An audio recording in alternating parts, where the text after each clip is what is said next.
big picture. Now, as many of you know, currently President Obama is lobbying for the approval of a very highly controversial healthcare plan. A highly controversial healthcare plan that embodies the policies that were found within Adolf Hitler's healthcare plan. Barack Obama's healthcare plan is a literal carbon copy of the healthcare policies that Adolf Hitler set in place in the year 1939. And if you think that what I have just stated is some far-fetched theory, then let's see if you continue to feel that way after you hear the facts. According to Dr. Leo Alexander, the key medical advisor during the Nuremberg trials, which were held in Nuremberg, Germany in 1945 through 1946 to prosecute key members of the Nazi movement.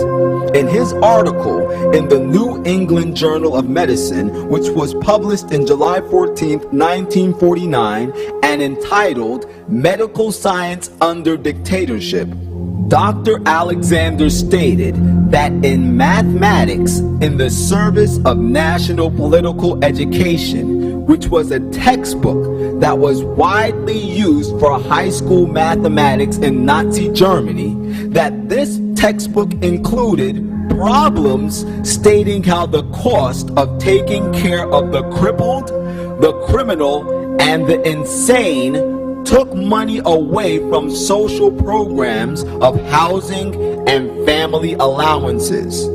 Dr. Gerhard Wagner, the leader of the Nazi doctors group, stated that the economic burden represented by people suffering from hereditary disease is a danger for the state and for society. In all, it is necessary to spend 301 million Reichmarks per year for treatment, without counting the expenditures for 200,000 drunkards and 400,000 psychopaths. Note that he stated that spending money on those that were experiencing mental illnesses were an unneeded burden on the state. Then, in his article, Dr. Alexander went on to state, all state institutions were required to report on patients who had been ill 5 years or more and who were unable to work by filling out questionnaires, giving name, race, marital status, nationality, next of kin, whether regularly visited and by whom, who bore financial responsibilities, and so forth.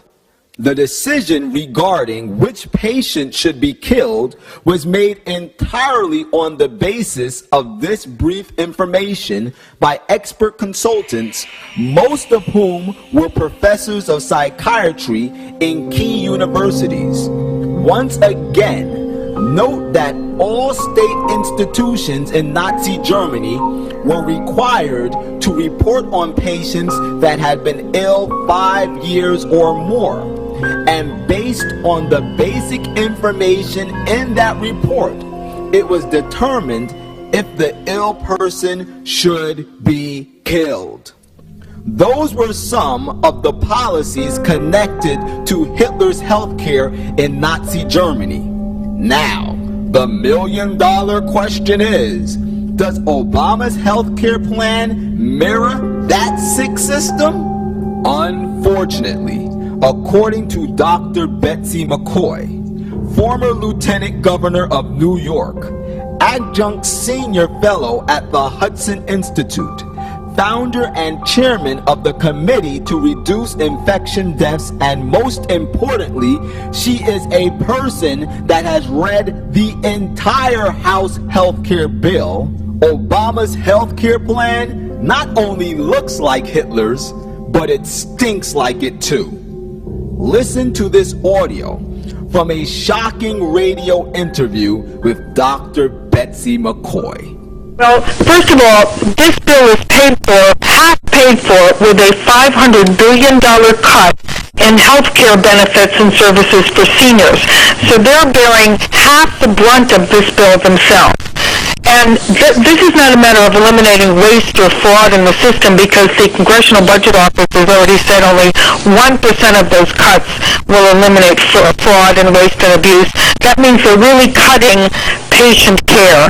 And one of the most shocking things I found in this bill, and there were many, is on page 425, where the Congress would make it mandatory, absolutely required, that every 5 years people in Medicare have a required counseling session that will tell them how to end their life sooner, how to decline nutrition, how to decline being hydrated, how to go into hospice care.